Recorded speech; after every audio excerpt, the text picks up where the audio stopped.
श्रद्धा का अर्थ है तुम्हें अपने पर श्रद्धा नहीं, तो तुम किसी और का सहारा खोजते हो। तुम्हें अपने पर भरोसा नहीं, तो तुम किसी और का भरोसा खोजते हो। थोड़ा सोचो, लेकिन जिसे अपने पर श्रद्धा नहीं है उसे किसी और पर श्रद्धा हो कैसे सकेगी? जिसे अपने पर श्रद्धा नहीं है उसे अपनी श्रद्धा पर भी कैसे श्रद्धा हो सकेगी?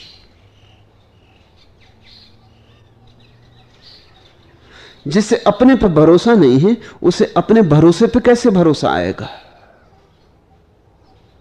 धोखा होगा। दूसरे के भरोसे में तुम केवल आत्म अश्रद्धा को छिपा लोगे। दूसरे के पीछे चल के तुम चलने की जो कठिनाई थी उससे बच जाओगे। दूसरे का अनुकरण करके वो जो खोज की चुनौती थी उससे चूक जाओगे। अभियान है जोखिम से भरा, तुम जोखिम नहीं उठाना चाहते। तुम भोजन भी पचा पचाया चाहते हो, कोई चबा दे, कोई तुम्हारे मुंह में चबाया उगल दे,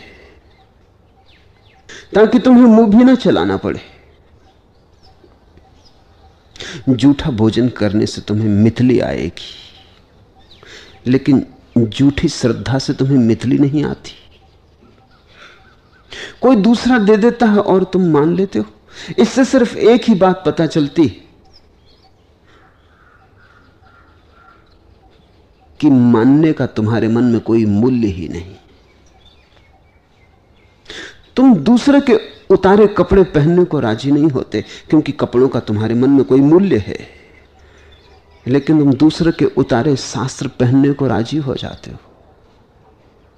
इससे एक ही बात पता चलती है कि तुम्हारे मन में कोई मूल्य ही नहीं।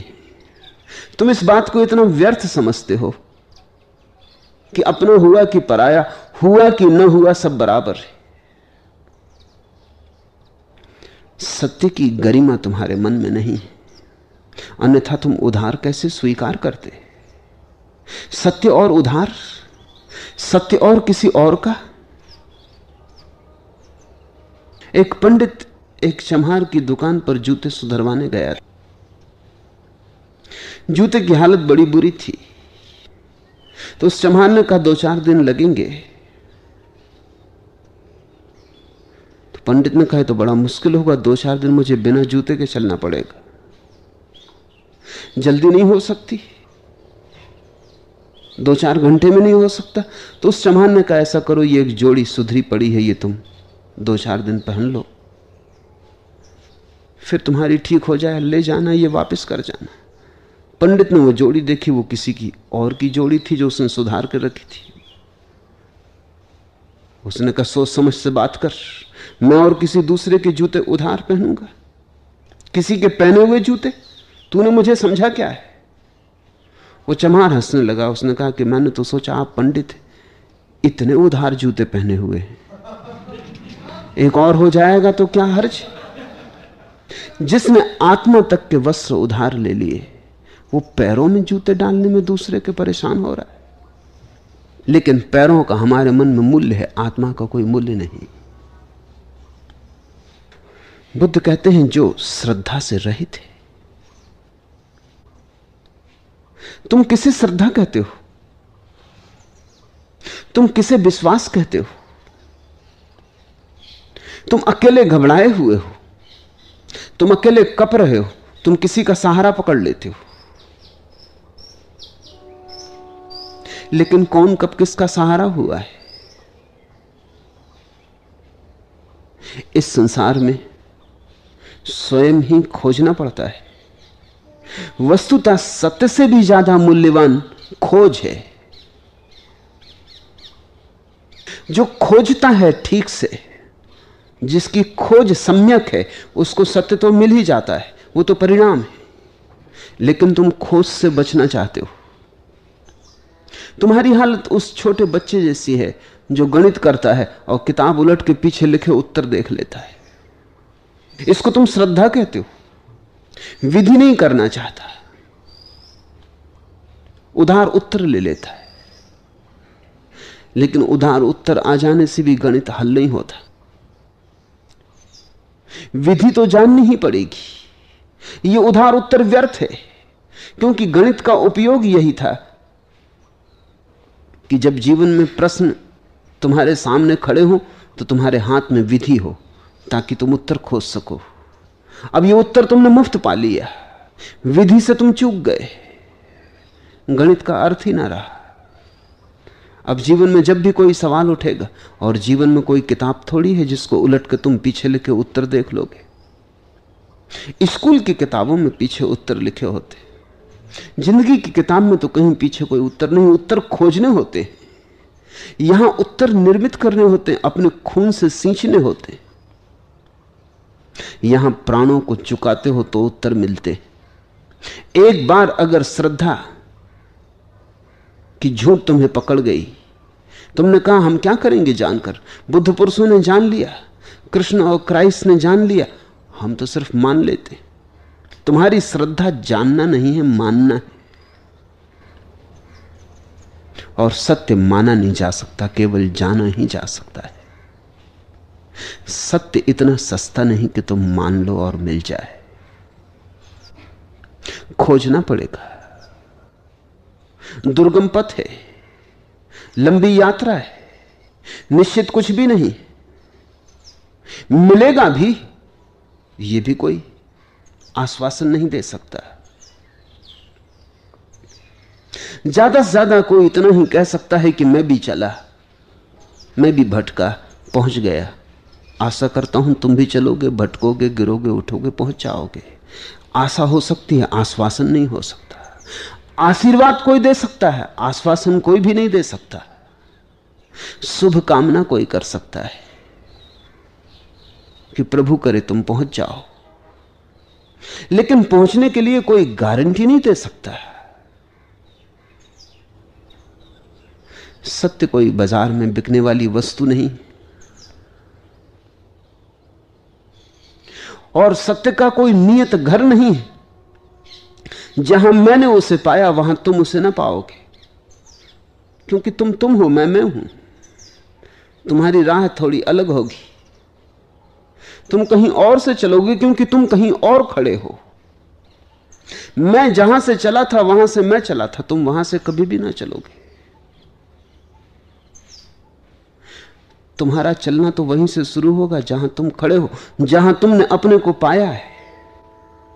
तुम्हारी राह मेरी राह कैसे होगी, मेरी राह तुम्हारी राह कैसी होगी? हां, तुम मुझसे कुछ सीख सकते हो, मानने से कुछ सार ना होगा। तुम मेरे अनुभवों से कुछ सार ले सकते हो जो तुम्हें राह में चलने में सहयोगी हो जाएगा, लेकिन राह नहीं ले सकते। इसलिए बुद्ध ने कहा है, बुद्ध पुरुष केवल इशारा करते, उनकी अंगुलियों को पकड़ के मान के बैठ मत जाना। उनके इशारे मंजिल नहीं, चलना तुम्हें होगा, यात्रा तुम्हें करनी होगी, भटकना तुम्हें होगा। सत्य को पाने में सत्य के मार्ग पर मिली हुई कठिनाइयां अनिवार्य हिस्सा है, क्योंकि सत्य कोई वस्तु थोड़ी है जो बाहर रखी है। उसकी खोज में ही तुम्हारे भीतर जो निर्मित होता है वही सत्य है।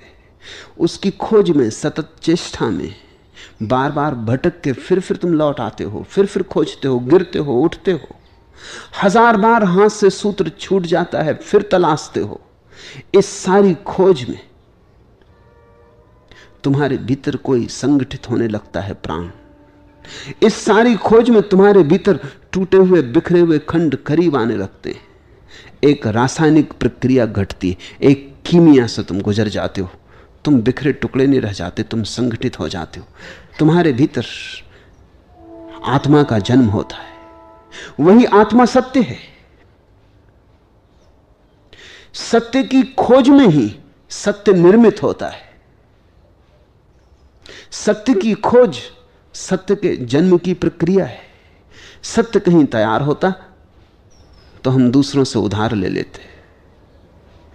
रास्ते बना लेते, नक्शे तैयार हो जाते, दिशा सूचक निशान लगा देते, मील के पत्थर गाड़ देते, सब चीजें सरल हो जाती, भीड़ चुपचाप चली जाती, कुछ खोजना ना पड़ता। लेकिन सत्य बाहर नहीं है, खोजते हो तुम, तुम्हारे भीतर निर्मित होता है। जैसे गर्भ में बच्चा निर्मित होता है, ऐसे तुम्हारे भीतर सत्य का जन्म होता है। प्रसव की पीड़ा से गुजरना ही होगा, गर्भ के बोझ को ढोना ही होगा। तो जब बुद्ध कहते हैं जो श्रद्धा से रहित है, तो वो ये कह रहे हैं जो मान्यताओं से मुक्त है, जिसने विश्वास नहीं किया, जो खोजने को तत्पर है, जो खोजेगा तो ही मानेगा, जो खोज के पहले नहीं मानेगा। इसका क्या अर्थ हुआ? क्या इसका यह अर्थ हुआ कि जो अश्रद्धा से भरा है? नहीं, फिर तुम चूक जाओगे। वही भूल भारत के पंडितों ने की। उन्होंने समझा बुद्ध अश्रद्धा सिखाते। बुद्ध केवल इतना कह रहे थे कि श्रद्धा छोड़ो। बुद्ध अश्रद्धा पकड़ने को नहीं कह रहे थे, क्योंकि फिर अश्रद्धा ही श्रद्धा हो जाती। तुम जिसे पकड़ लेते हो वही श्रद्धा हो जाती। नास्तिक की भी श्रद्धा होती है, आस्तिक उसको अश्रद्धा कहता है। नास्तिक के लिए तो वो श्रद्धा ही होती। किसी कम्युनिस्ट से पूछो, उसके लिए तो कार्ल मार्क्स की कैपिटल वैसे ही है जैसे हिंदुओं के लिए वेद है, मुसलमानों के लिए कुरान है। और हिंदुओं का वेद तो हजारों साल की चोटें खा खा के थोड़ा नब भी गया है, विनम्र भी हो गया है। कैपिटल अभी बड़ा नया वेद है, अभी बड़ी अकड़ से भरा है, अभी समय की चोटें बहुत नहीं खाई, अभी 100 साल ही हुए हैं उस किताब को लिखे हुए। तो जैसे बच्चे में अकड़ हो, सीमाओं का बोध नहीं होता, सब कुछ को पा लेने का ख्याल होता है, कुछ भी असंभव नहीं है ऐसी धारणा होती, ऐसी ही अवस्था है। न तो हिंदू वेद को पढ़ते हैं, न कम्युनिस्ट कैपिटल को पढ़ते। मुझे अब तक कोई कम्युनिस्ट नहीं मिला जिसने पूरी कैपिटल पढ़ी हो, न कोई हिंदू मिला जिसने पूरा वेद पढ़ा हो। पढ़ने की जरूरत ही क्या है? मानना जब हो तो पढ़ने की जरूरत क्या है? मान लिया, बात खत्म हो गई। असल में मान लेने के पीछे यही तो छिपा है कि पढ़ने की भी झंझट कौन करे, खोजने की भी झंझट कौन करे। ठीक है, ठीक ही होगा, झंझट मिटी। नास्तिक की भी श्रद्धा होती, वो कहता है ईश्वर नहीं, ये उसकी श्रद्धा है। आस्तिक इसे अश्रद्धा कहता है, क्योंकि आस्तिक की श्रद्धा है कि ईश्वर है। अगर तुम नास्तिक से पूछो तो वो कहेगा कि आस्तिक जिसको श्रद्धा कहता है वो अश्रद्धा है, वो नास्तिक के ईश्वर में अश्रद्धा है। नास्तिक कहता है ईश्वर नहीं, यही उसका ईश्वर है। कभी तुमने गौर किया, नास्तिक भी मरने मारने को उतारू हो जाता है। ये बड़े मजे की बात है, ईश्वर है ही नहीं। तो अगर कोई आस्तिक ईश्वर के लिए मरने मारने को उतारू होता हो तो समझ में आता है कि चलो कम से कम इसका ईश्वर है। तो नास्तिक भी मरने मारने को उतारू हो जाता है, उसके लिए जो है ही नहीं, विवाद करता है, जीवन गंवाता है। आस्तिकों से ज्यादा भी नास्तिक विवाद में समय गंवाते। कोई पूछे कि जो है ही नहीं, उसके लिए तुम परेशान क्यों हुए जा रहे हो?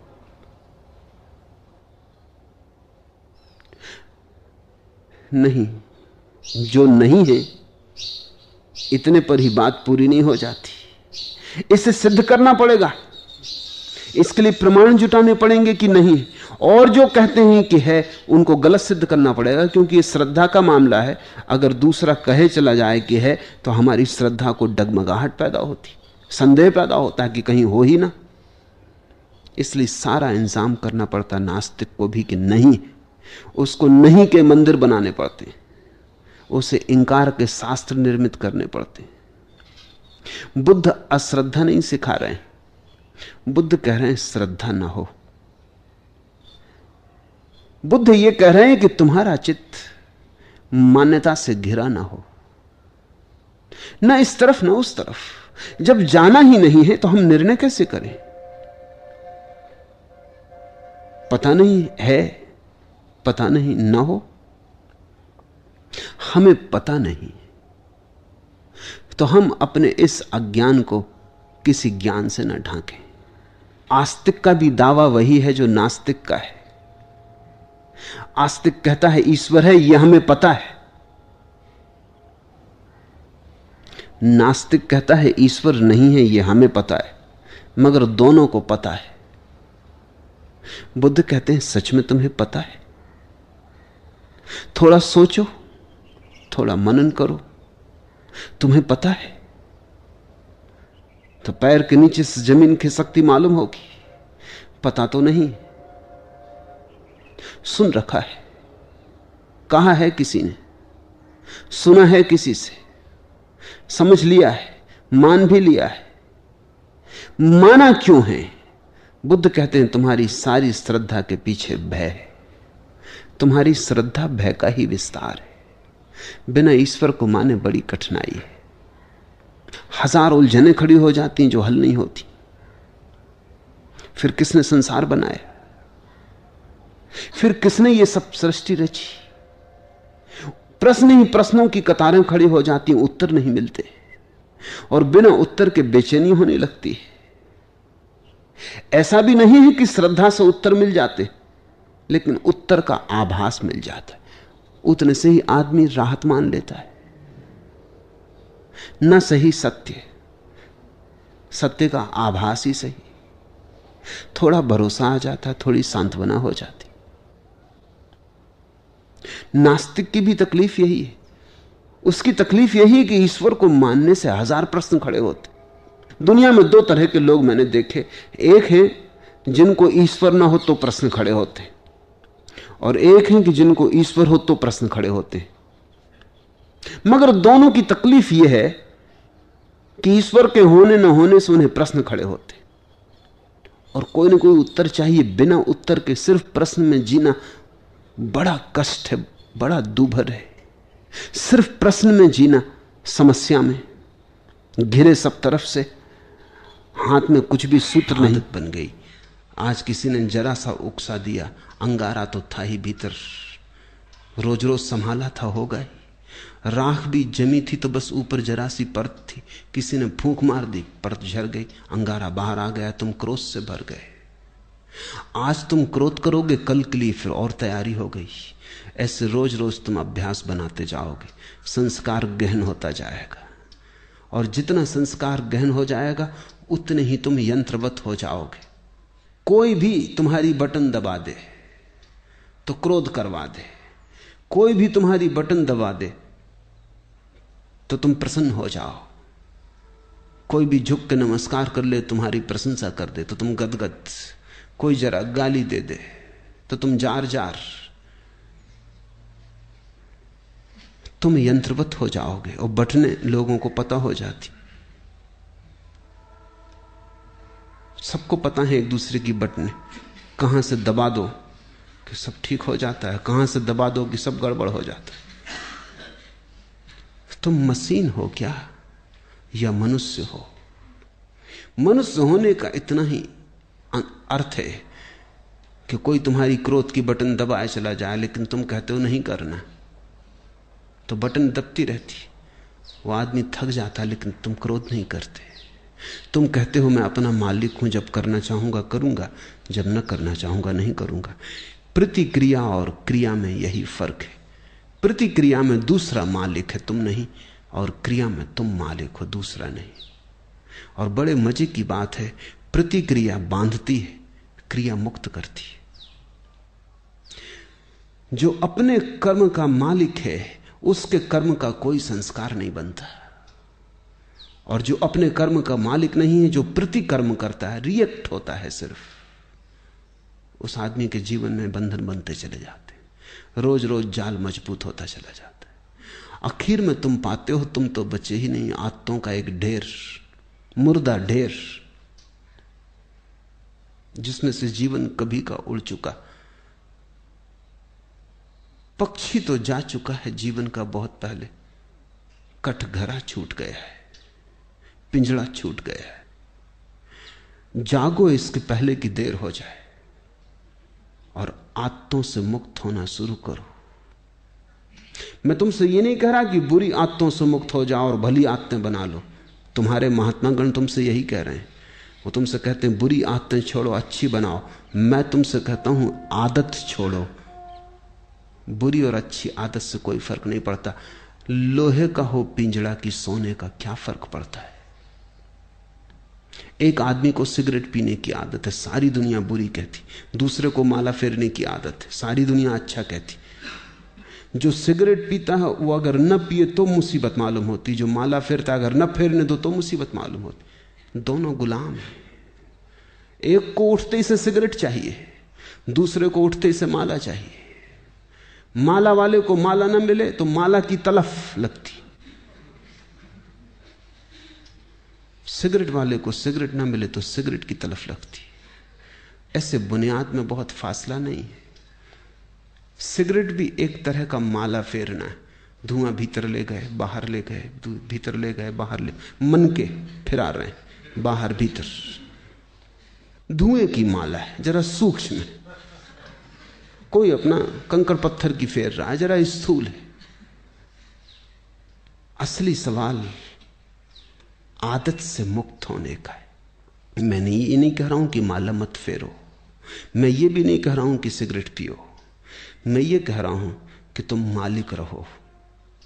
कोई आदत ऐसी ना हो जाए कि मालिक बन जाए। कोई आदत, मंदिर जाने की आदत भी मालिक ना हो जाए, ध्यान करने की आदत भी मालिक ना हो जाए। मालिक तुम ही रहो। मालकियत बचा के आदत का उपयोग कर लेना, यही साधना है। मालकियत खो दी और आदत सवार हो गई तो तुम यंत्रवत हो गए, तब तुम्हारा जीवन मूर्छित है। ऐसे लोग हैं जो मेरे पास आके कहते हैं कि अगर पूजा ना करें रोज तो बेचैनी लगती। वो सोचते हैं कि बड़ी धार्मिक घटना घट गई उनके जीवन। मैं उनसे पूछता हूं पूजा करने से कुछ आनंद मिलता है? वो कहते हैं आनंद तो कुछ नहीं मिलता, लेकिन ना करें तो बेचैनी लगती। यही तो सिगरेट पीने वाला कहता है। वो कहता है कि उससे पूछो कुछ आनंद मिलता? वो कहता है आनंद क्या रखा है, आनंद तो कुछ नहीं मिलता। कभी कभी खांसी जरूर आती, आनंद तो कुछ भी नहीं मिलता। लेकिन ना पियो तो बेचैनी मालूम होती। इसे तुम थोड़ा सोचो। इसी को मैं यंत्र हो जाना कहता हूं कि जिससे कुछ भी नहीं मिलता है, उससे भी न करने पर बेचैनी मालूम होती। उपलब्ध कुछ भी नहीं होता है, पाने को कुछ भी नहीं है, लेकिन छोड़ने में मुसीबत, क्योंकि आदत ने पकड़ा है। अब आदत इतना ही कर सकती है, करो तो कुछ ना मिले, ना करो तो कुछ खोता मालूम पड़े। अब ये बड़े मजे की बात है, जिस चीज को करने से कुछ नहीं मिलता उसको ना करने से खोएगा कैसे? कुछ खोता नहीं, सिर्फ पुरानी आदत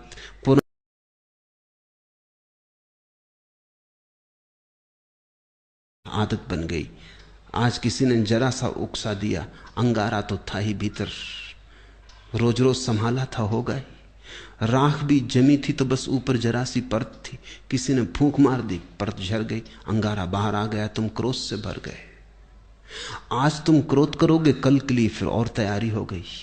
ऐसे रोज रोज तुम अभ्यास बनाते जाओगे, संस्कार गहन होता जाएगा, और जितना संस्कार गहन हो जाएगा उतने ही तुम यंत्रवत हो जाओगे।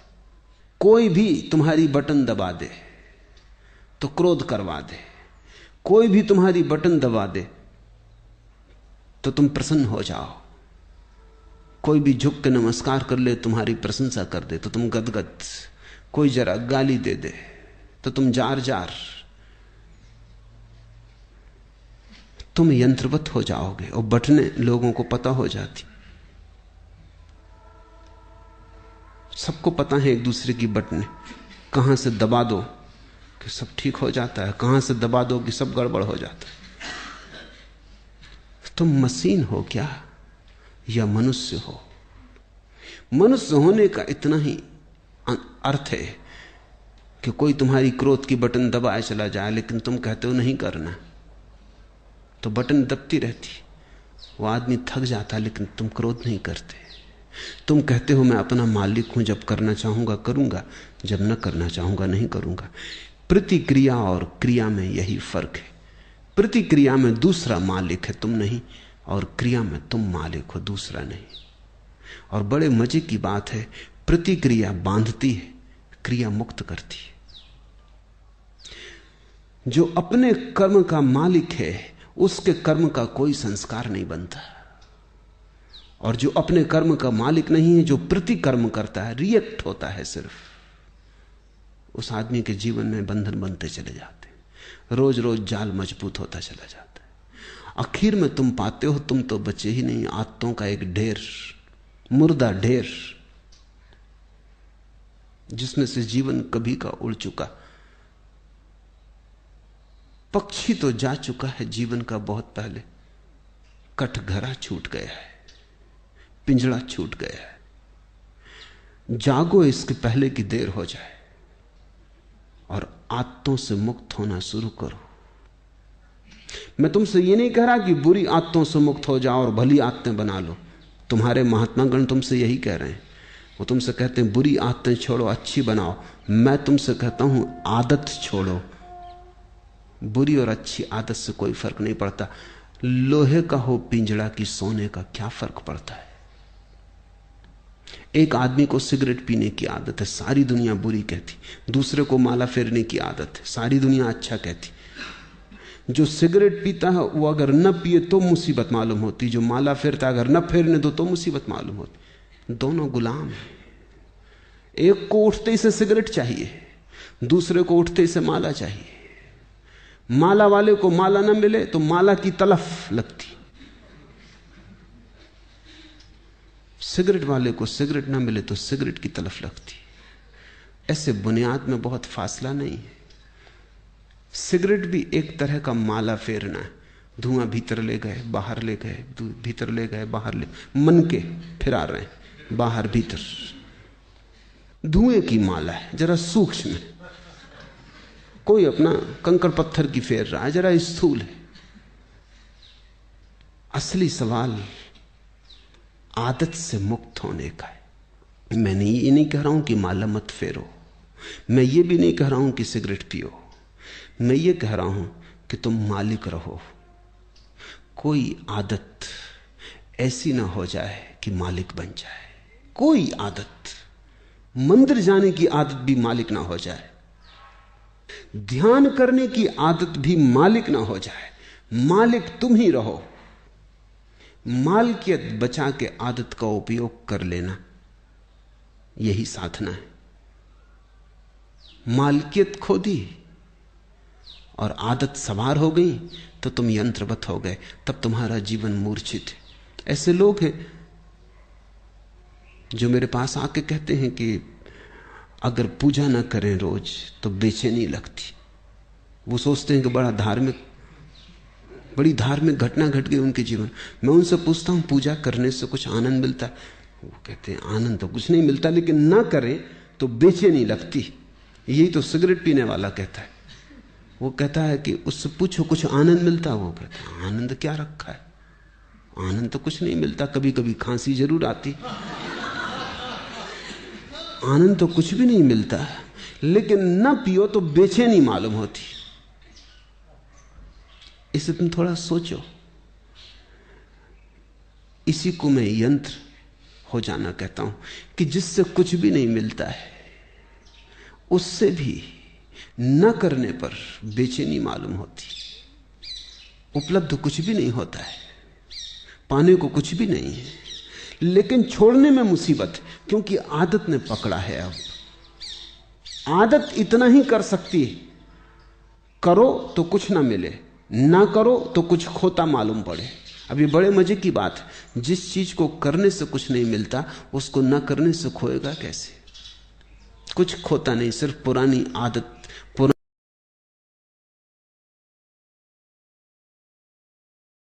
आदत बन गई। आज किसी ने जरा सा उकसा दिया, अंगारा तो था ही भीतर, रोज रोज संभाला था, हो गए। राख भी जमी थी तो बस ऊपर जरा सी परत थी, किसी ने फूंक मार दी, परत झड़ गई, अंगारा बाहर आ गया, तुम क्रोध से भर गए। आज तुम क्रोध करोगे, कल के लिए फिर और तैयारी हो गई। ऐसे रोज रोज तुम अभ्यास बनाते जाओगे, संस्कार गहन होता जाएगा, और जितना संस्कार गहन हो जाएगा उतने ही तुम यंत्रवत हो जाओगे। कोई भी तुम्हारी बटन दबा दे तो क्रोध करवा दे, कोई भी तुम्हारी बटन दबा दे तो तुम प्रसन्न हो जाओ, कोई भी झुक के नमस्कार कर ले, तुम्हारी प्रशंसा कर दे तो तुम गदगद, कोई जरा गाली दे दे तो तुम जार जार। तुम यंत्रवत हो जाओगे और बटने लोगों को पता हो जाती। सबको पता है एक दूसरे की बटने, कहां से दबा दो कि सब ठीक हो जाता है, कहां से दबा दो कि सब गड़बड़ हो जाता है। तुम मशीन हो क्या या मनुष्य हो? मनुष्य होने का इतना ही अर्थ है कि कोई तुम्हारी क्रोध की बटन दबाए चला जाए, लेकिन तुम कहते हो नहीं करना, तो बटन दबती रहती। वो आदमी थक जाता, लेकिन तुम क्रोध नहीं करते। तुम कहते हो मैं अपना मालिक हूं, जब करना चाहूंगा करूंगा, जब न करना चाहूंगा नहीं करूंगा। प्रतिक्रिया और क्रिया में यही फर्क है। प्रतिक्रिया में दूसरा मालिक है, तुम नहीं, और क्रिया में तुम मालिक हो, दूसरा नहीं। और बड़े मजे की बात है, प्रतिक्रिया बांधती है, क्रिया मुक्त करती है। पहले संदर्भ, यह छोटी सी कहानी है। भगवान राजगृह में विहरते थे। उसी समय राजगृह में घटी यह घटना है। उस महानगर में दो छोटे लड़के सदा साथ साथ खेलते थे। उनमें बड़ी मैत्री थी। अनेक प्रकार के खेल वे खेलते थे। आश्चर्य की बात यह थी कि एक सदा जीतता था और दूसरा सदा हारता था। और भी आश्चर्य की बात यह थी कि जो सदा जीतता था वह हारने वाले से सभी दृष्टियों से कमजोर था। हारने वाले ने सब उपाय किए पर कभी भी जीत ना सका। खेल चाहे कोई भी हो, उसकी हार सुनिश्चित ही थी।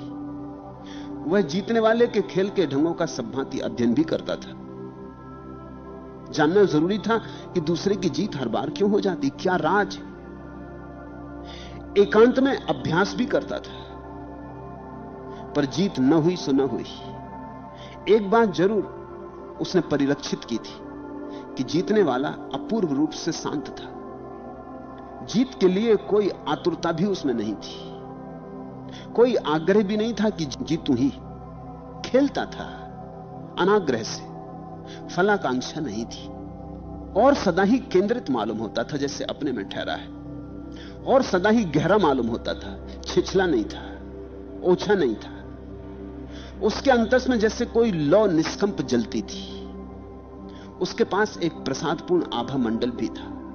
इसलिए उससे बार बार हार के भी हारने वाला उसका शत्रु नहीं हो गया था, मित्रता कायम थी। जीत भी जाता था जीतने वाला तो कभी अहंकार से ना भरता था, जैसे ये कोई खास बात ही ना थी। खेल अपने में पूरा था, जीते कि हारे इससे उसे प्रयोजन नहीं था, मगर जीतता सदा था।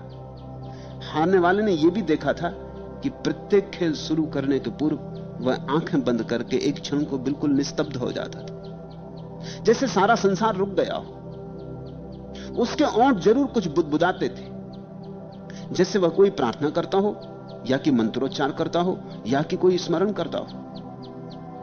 अंततः हारने वाले ने अपने मित्र से उसका राज पूछा।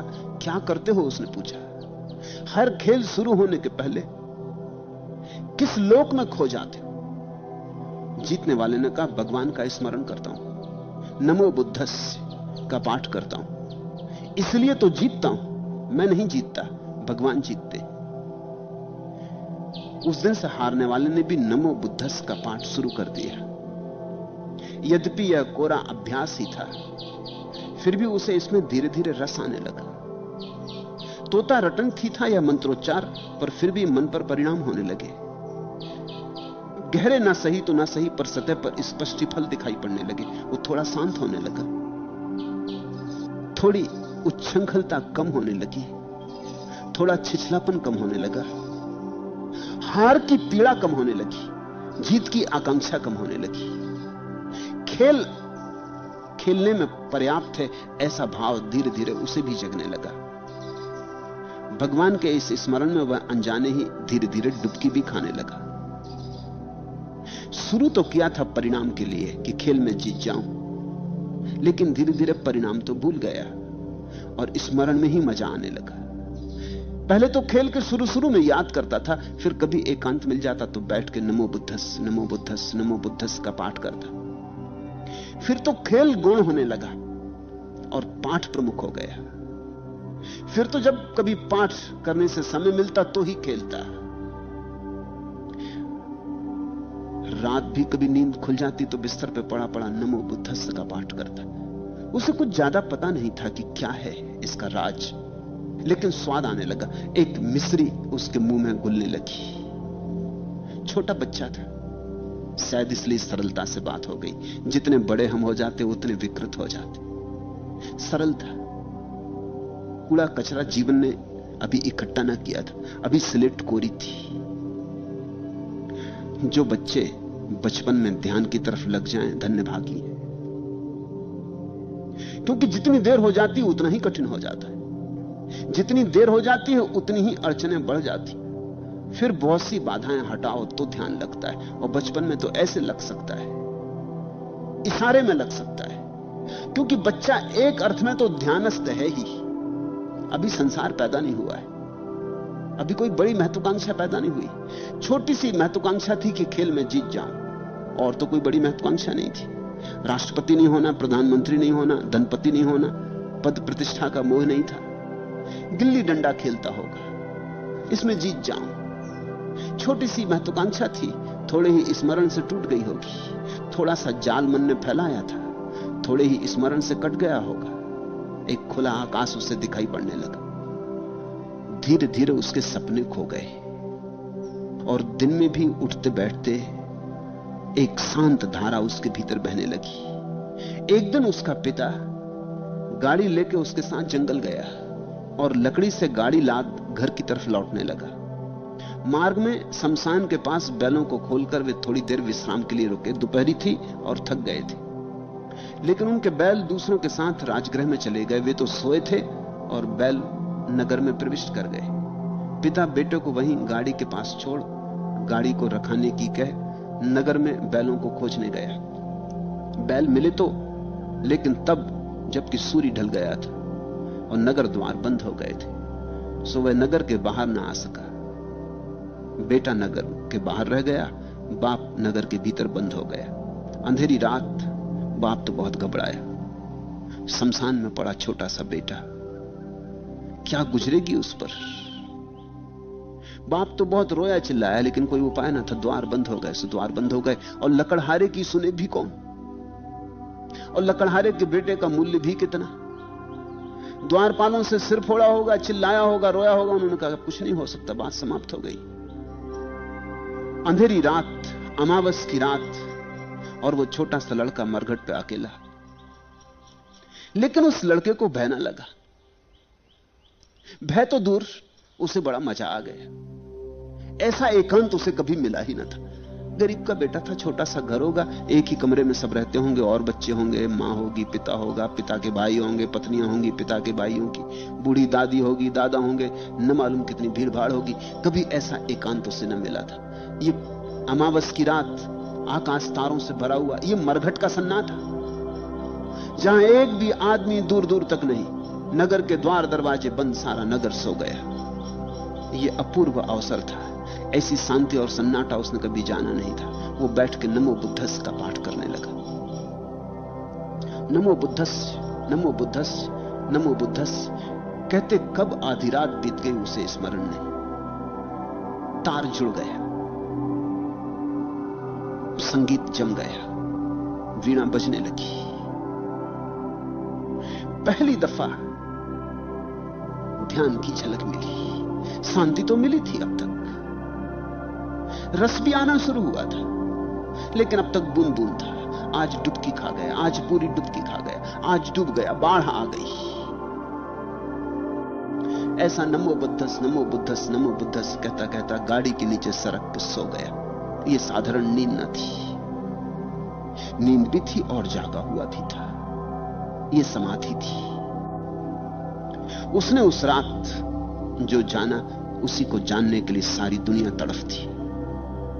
उस लकड़हारे के बेटे ने उस रात जो पहचाना, उसको बिना पहचाने कोई कभी संतुष्ट नहीं हुआ, सुखी नहीं हुआ। सुख बरस गया, उसका मन मगन हो उठा। शरीर सोया था और भीतर कोई जागा था, सब रोशन था, उजियारा ही उजियारा था, जैसे हजार हजार सूरज एक साथ जग गए हो, जैसे जीवन सब तरफ से प्रकाशित हो उठा हो। किसी कोने में कोई अंधेरा न था। वह किसी और ही लोक में प्रवेश कर गया, वह इस संसार का वासी न रहा। जो घटना किसी दूसरे के लिए अभिशाप हो सकती थी, उसके लिए वरदान बन गई। मरघट का सन्नाटा मौत बन सकती थी छोटे बच्चे की, लेकिन उस बच्चे को अमृत का अनुभव बन गई। सब हम पर निर्भर है। वही अवसर मृत्यु में ले जाता, वही अमृत में। वही अवसर वरदान बन सकता, वही अभिशाप। सब हम पर निर्भर है। अवसर में कुछ भी नहीं होता, हम अवसर के साथ कैसे चैतन्य का प्रवाह लाते हैं, इस पर सब निर्भर होता। था मरघट, लेकिन मरघट की तो उसे याद ही ना आई। उसने तो एक क्षण भी सोचा नहीं कि मरघट है। उसने तो सोचा कि ऐसा अवसर, धन्य भाग मेरे। पिता आए नहीं, बैल लौटे नहीं, सन्नाटा अपूर्व है, द्वार दरवाजे बंद हो गए। आज इस घड़ी को भगवान के साथ पूरा जी लो। वो नमो बुद्धस कहते कहते कहते कहते बुद्ध के साथ एक रूप हो गया होगा। जिसका हम स्मरण करते हैं उसके साथ हम एक रूप हो जाते हैं। वह निद्रा अपूर्व थी। इस निद्रा के लिए योग में विशेष शब्द है, योग तंद्रा। आदमी सोया भी होता और नहीं भी सोया होता। इसलिए तो कृष्ण ने कहा है कि जब सब सो जाते तब भी योगी जागता। उसका यही अर्थ है, या निशा सर्वभूतायाम तस्याम जागृति संयमी। जब सब सो गए होते, जो सबके लिए अंधेरी रात है, निद्रा है, सुसुप्ति है, योगी के लिए वह भी जागरण है। उस रात वह छोटा सा बच्चा योगस्थ हो गया, योगारूढ़ हो गया। और अनजाने हुआ ये, अनायास हुआ ये, चाहकर भी नहीं हुआ था। ऐसी कुछ योजना भी न थी। अक्सर यही होता है कि जो योजना बना के चलते नहीं पहुंच पाते, क्योंकि योजना में वासना आ जाती। अक्सर अनायास होता है। यहां रोज ऐसा अनुभव मुझे होता है। जो लोग यहां ध्यान करने आते हैं बड़ी योजना और आकांक्षा से, उन्हें नहीं होता। जो ऐसे ही आ गए होते हैं संयोग बसात, सोचते हैं कर लें, देख लें, शायद कुछ हो, उन्हें हो जाता है। और पहली दफा तो जब किसी को होता है तो आसानी से हो जाता, दूसरी दफे कठिन होता है, क्योंकि दूसरी दफे वासना आ जाती। पहली दफा तो अनुभव था नहीं, तो वासना कैसे करते हैं। ध्यान शब्द सुना भी था तो भी ध्यान का कुछ अर्थ तो पकड़ में आता नहीं था, क्या है कैसा है। जब पहली दफा ध्यान उतर आता है और किरण तुम्हें जगमगा जाती है, ऐसा रस मिलता है कि फिर सारी वासना उसी तरफ दौड़ने लगती। वह वासना जो बड़े मकान चाहती थी, बड़ी कार चाहती थी, सुंदर स्त्री चाहती थी, शक्तिशाली पति चाहती थी, धन पद चाहती थी, सब तरफ से वासना इकट्ठी होकर ध्यान की तरफ दौड़ पड़ती। क्योंकि जो धन से नहीं मिला वो ध्यान से मिलता है, जो पद से नहीं मिला वो ध्यान से मिलता है, जो किसी संभोग से नहीं मिला वो ध्यान से मिलता है। तो सब तरफ से वासना के झरने इकट्ठे एक धारा में हो जाते और ध्यान की तरफ दौड़ने लगते। लेकिन ध्यान वासना से नहीं मिलता। ध्यान तो निर्वासना की स्थिति में घटता है। जब तुम चाहोगे तब तुम चूकोगे। तो तुम्हें यह हैरानी होगी, इस छोटे से बच्चे ने चाहा तो नहीं था, यह घटना कैसे घट गई। ये बात सार्थक है। घटना ऐसे ही घटती है, अनायास ही घटती है। इस जगत में जो भी श्रेष्ठ है वो मांगने से नहीं मिलता। मांगने से तो हम भिखारी हो जाते। बिना मांगे मिलता है। बिन मांगे मोती मिले, मांगे मिले न चून। उसने मांगा भी नहीं था। उसे तो एक अवसर मिल गया कि अंधेरी रात, ये आकाश में झिलमिलाते तारे, ये सन्नाटा, ये चुप्पी, ये नीरव ध्वनि, ये मरघट। वो तो बैठ गया, किसी खास वजह से नहीं। कुछ लक्ष्य न था सामने। उसने शास्त्र भी न पढ़े थे, शास्त्र सुने भी न थे, संतों की वाणी भी नहीं सुनी थी, लोभ का कोई कारण भी नहीं था। वो किसी मोक्ष, किसी भगवान के दर्शन करने को उत्सुक भी नहीं था, कोई निर्वाण भी नहीं पाना चाहता था। मगर ये मौका था सन्नाटे का, और धीरे धीरे उसे नमो बुद्धस के अतिरिक्त कुछ बचा भी नहीं था उसके पास। करता भी क्या, बाप आया नहीं, बैल लौटे नहीं, घर जाने का उपाय नहीं, नगर के द्वार दरवाजे बंद हो गए, करता भी क्या। वो तो बहुत दिन से जब भी मौका मिलता था, एकांत मिलता था, नमो बुद्धस्स करता था। नमो बुद्धस्स करने लगा, डोलने लगा, जैसे सांप डोलने लगता है बीन सुन के। ऐसा मंत्रोच्चार अगर कोई बिना किसी वासना के करे तो तुम्हारे भीतर की चेतना डोलने लगती, एक अपूर्व नृत्य का समायोजन हो जाता। चाहे शरीर ना भी हिले, भीतर नृत्य खड़ा हो जाता। डोलते डोलते लेट गया, गाड़ी के नीचे सो गया। सोया भी था और जागा भी था। इस जगत का जो सबसे महत्वपूर्ण अनुभव है वो यही है, सोए भी और जागे भी। अभी तो हालत उल्टी है, जागे हो और सोए हो। अभी लगते हो कि जागे हो और बड़ी गहरी नींद है, आंख खुली है और भीतर नींद समाई है। इससे उल्टी भी घटना घटती है। अभी तो तुम शीर्षासन कर रहे हो, सिर के बल खड़े हो, जागे हो और सोए हो। जिस दिन पैर के बल खड़े होगे वही तो बुद्धत्व का अर्थ है, पैर पर खड़े हो जाना। आदमी उल्टा खड़ा है, जो सीधा खड़ा हो गया वही बुद्ध है। वो सोता भी है तो जागता है। जो रात अभिशाप हो सकती थी वह वरदान हो गई, और जो मंत्र मात्र संयोग से मिला था वह उस रात्रि स्वाभाविक हो गया। संयोग की ही बात थी कि दूसरा लड़का जीतता था और ये लड़का भी जीतना चाहता था। कौन नहीं जीतना चाहता? बूढ़े तक जीत के भाव से मुक्त नहीं होते, तो बच्चों से तो आशा नहीं की जा सकती।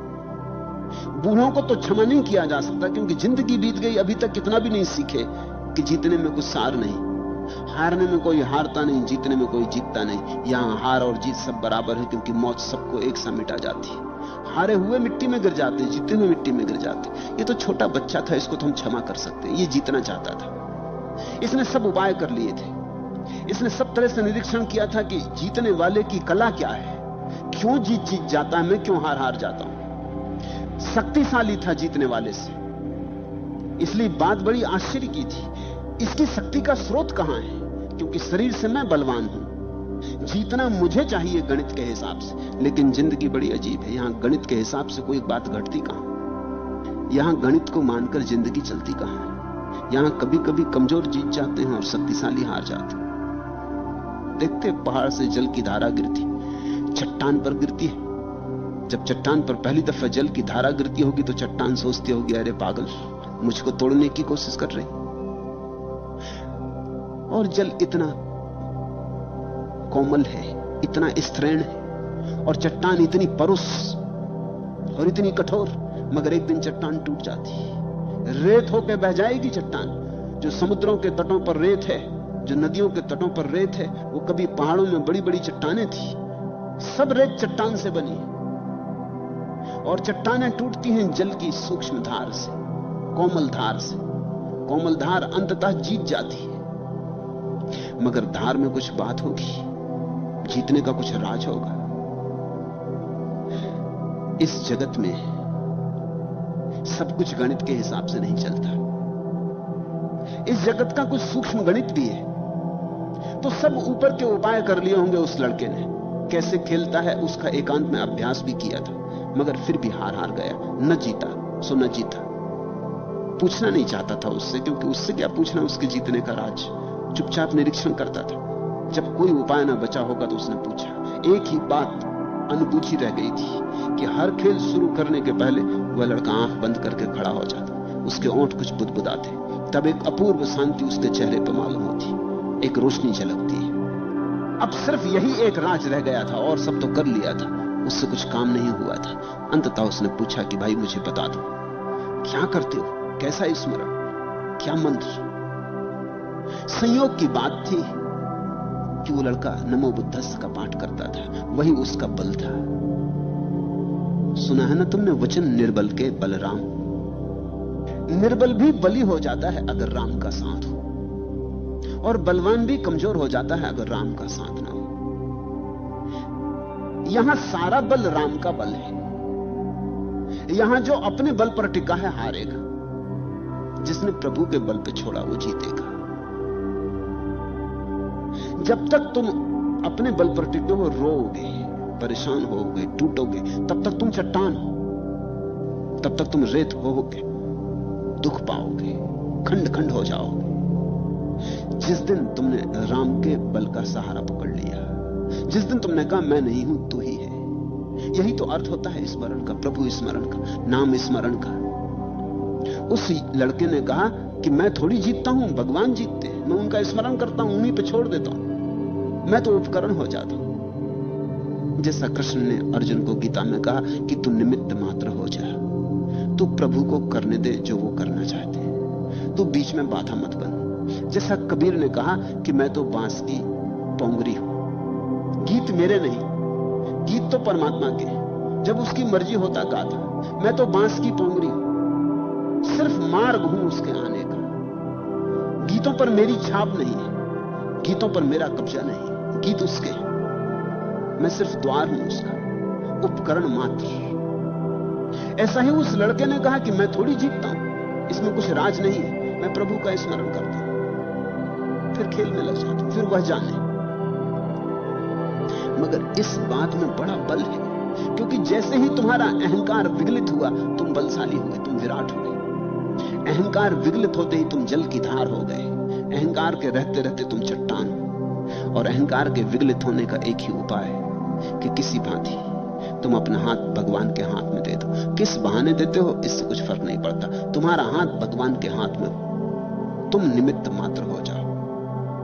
यह संयोग की ही बात थी कि उस लड़के ने कहा मैं भगवान का स्मरण करता हूं, बुद्ध का स्मरण करता हूं, नमो बुद्धाय। जीतने के लिए आतुर इस युवक ने इसकी नकल पट्टी शुरू की। ख्याल रखना, कभी कभी गलत कारणों से भी लोग ठीक जगह पहुंच जाते हैं। कभी कभी संयोग भी सत्य तक पहुंचा देता है।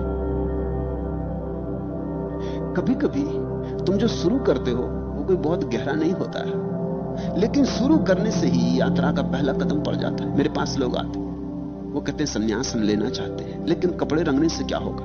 मैं कहता हूं तुम फिक्र छोड़ो, कपड़े तो रंगो, कुछ तो रंगो। वो कहते हैं, कबीर तो कहते हैं मन ना रंगाए जोगी, रंगाए कपड़ा। मैं कहता हूं ठीक कहते हैं, मन भी रंग जाएगा, तुम कपड़े रंगाने की हिम्मत तो करो। जो कपड़े रंगाने तक से डर रहा है उसका मन कैसे रंगेगा?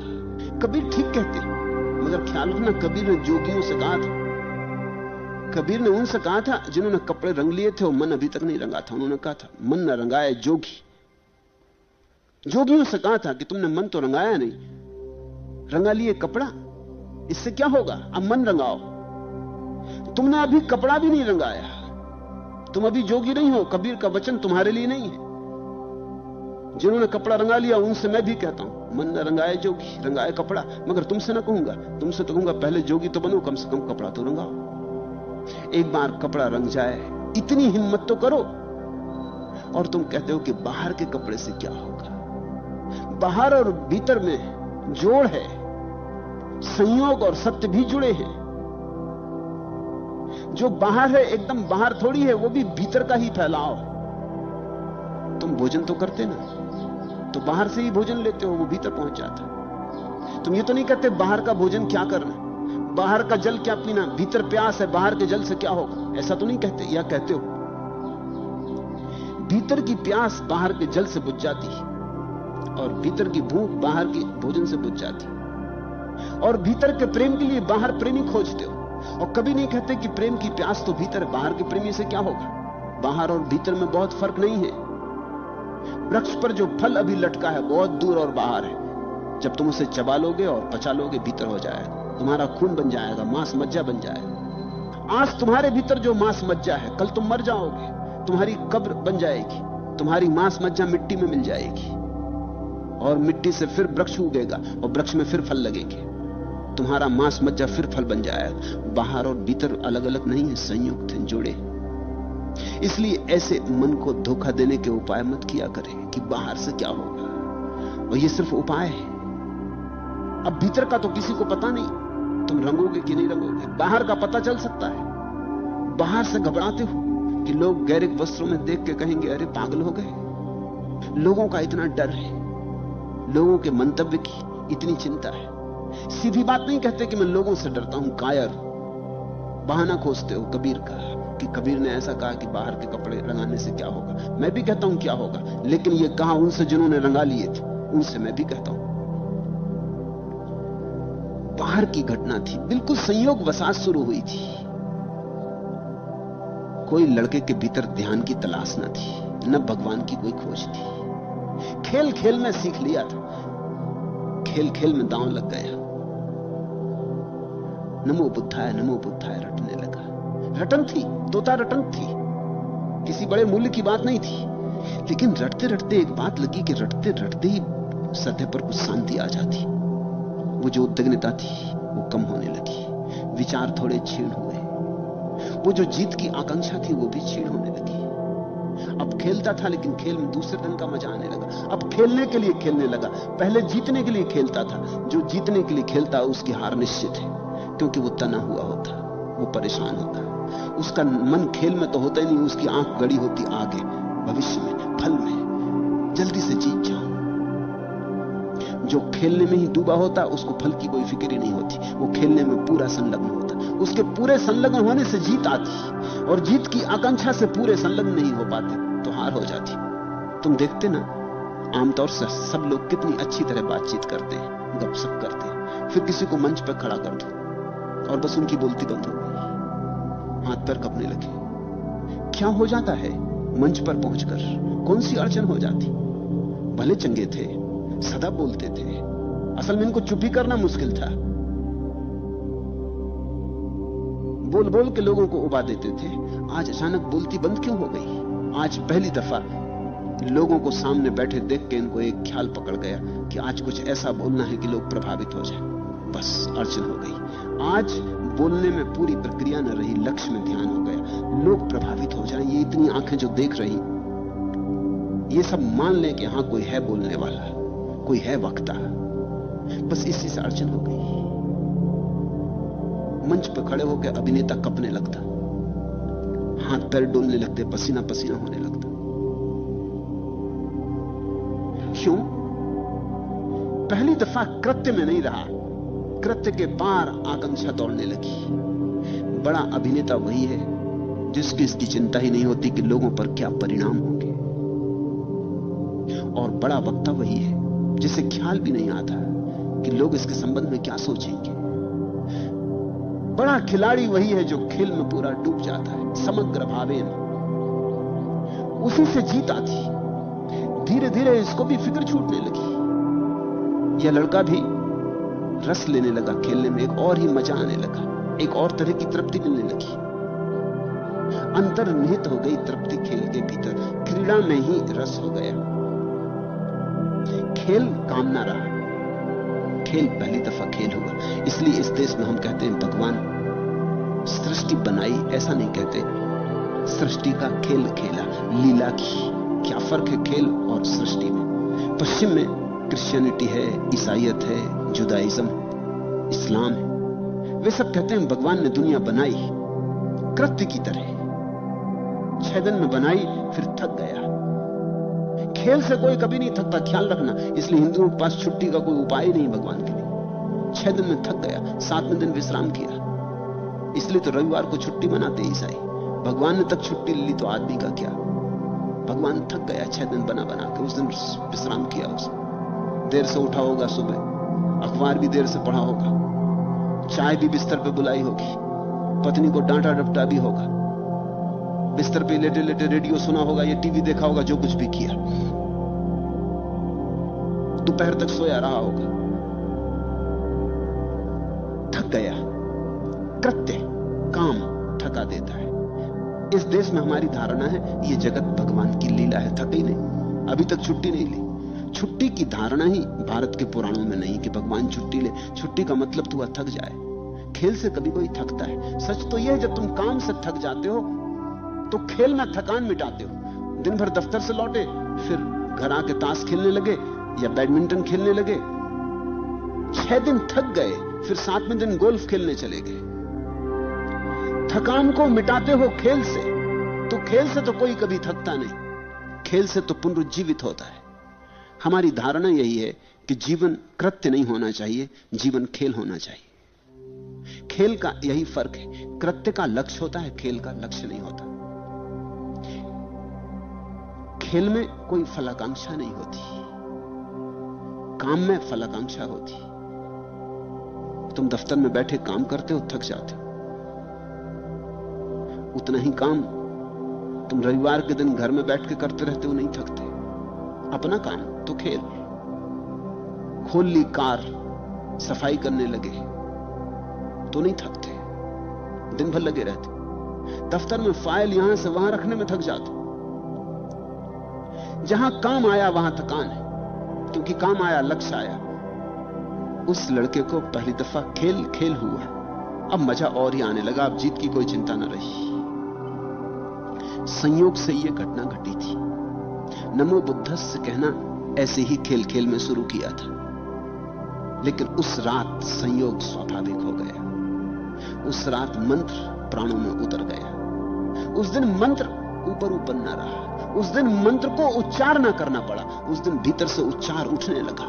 इसी को तो हमने प्रणव कहा है। जब मंत्र अपने आप उठने लगे, वो सन्नाटा, वो रात, जरा सोचो उस रात की। तुम होते, तुम्हारे भीतर भी कुछ होता, भय पकड़ता और भय उठने लगता तुम्हारी नाभि से, और सारे प्राण भय से कंपने लगते, कंपित हो जाते। रात ठंडी भी होती तो पसीना आता, भूत प्रेत दिखाई पड़ने लगते। मरघट, कोई साधारण जगह नहीं, अंधेरी रात, छोटा सा बच्चा। लेकिन ये संयोग, ये सुअवसर पाकर, जो मंत्र अब तक किसी तरह ऊपर ऊपर चलता रहा था, आज उसने पहले दफे डुबकी मार दी। इस मौके का अपूर्व लाभ हो गया। उसके हृदय से गुंजार उठने लगी होगी। अब ऐसा कहना ठीक नहीं कि उसने नमो बुद्धस्स का पाठ किया। अब तो ऐसा कहना ठीक होगा, नमो बुद्धस्स का पाठ हुआ। उस अपूर्व अवसर के बीच यह घटना घटी। ध्यान स्वाभाविक हुआ। रात्रि वहां शमशान में कुछ भूत आए। शमशान,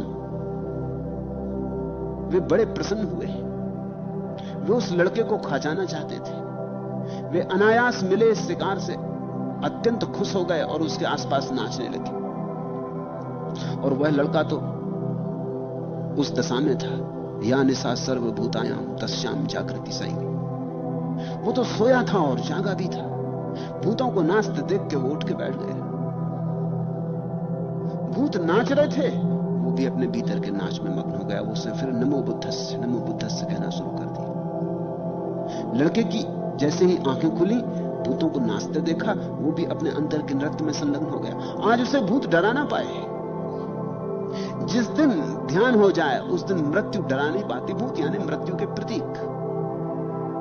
जिस दिन ध्यान हो जाए उस दिन तो कुछ भी नहीं डरा पाता। ध्यानी के लिए भय होता ही नहीं। उसे तो खूब मजा आया। उसने तो सोचा होगा तो ये भी ध्यानस्थ हो गए या बात क्या है, ये भी नमो बुद्धस्स का पाठ करते हैं या बात क्या है। उसे वो भूत जैसे दिखाई ही ना पड़े होंगे। और जब उसने नमो बुद्धस्स का उच्चार शुरू कर दिया तो भूत घबरा गए। जब अमृत मौजूद हो तो मौत घबरा जाती। जब ध्यान मौजूद हो तो यमदूत घबरा जाते। वे तो बहुत घबरा गए। उन्होंने गौर से देखा, ये कोई साधारण बच्चा नहीं था। इसके चारों तरफ प्रकाश मंडित था, एक आभा मंडल था। वे तो उसकी सेवा में लग गए। वे तो भागे गए राजमहल, सम्राट की सोने की थाली और सम्राट का भोजन लेके आए। उस छोटे से बच्चे को भोजन कराया, उसकी खूब पूजा की, फिर उसके पैर दाबे, रात भर उसकी रक्षा की, पहरा दिया। ये तो प्रतीक है। जिसको ध्यान लग गया मौत भी उसका पहरा देती। जिसको ध्यान लग गया मौत भी उसकी सेवा करती। इस बात को ख्याल में रखना, प्रतीकों पर मत चले जाना। ऐसे कुछ भूत हुए ऐसा नहीं है, ऐसा अर्थ मत ले लेना। ये तो सिर्फ सांकेतिक कथाएं हैं। ये इतना ही कहती हैं कि ऐसा घटता है। जब अमृत भीतर उपलब्ध होता है तो मौत सेवा में रत हो जाती है। मौत तभी तक घातक है जब तक तुम मरण धर्मा से जुड़े हो। जब तक तुम सोचते हो मैं देह हूं, तब तक मौत घातक है। जिस दिन तुमने जाना कि मैं देह नहीं हूं, मैं मन नहीं हूं, उस दिन मौत घातक नहीं है। रात्रि भर पहरा देते रहे और सुबह जब सूरज उगने लगा तो जल्दी से सोने की थाली को गाड़ी की लकड़ियों में छिपा के भाग गए।